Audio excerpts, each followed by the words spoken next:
We'll begin our study of calculus by talking about graphs of distance versus time. These are graphs they use in physics. So, imagine we have axis here. Now the vertical axis here is distance. You can think of this as a vertical number line and a point that moves back and forth along this line. And then this axis is time.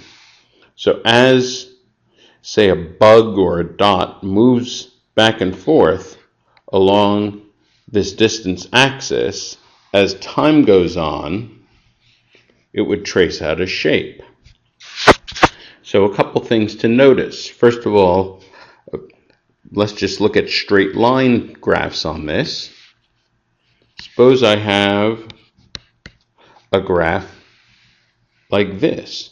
Well, what this would mean, a horizontal line, it would mean that we're at the same position at all times. So that would be something that was just sitting still. That would be something that would have a velocity of 0 and was just sitting there. Now, meanwhile, suppose I have a graph like this, a straight line at an angle. Well, this is a line that, of course, has a slope. And, of course, if you think about what slope is rise over run. Well, here the rise is a change in position over a change in time. Change in position over change in time. And in fact, that is something we recognize as velocity. So the slope on this graph equals the speed or the velocity of the particle.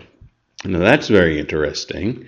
And so, of course, if we have something rising as a line, rising with a constant slope, what that represents is something moving at a constant velocity.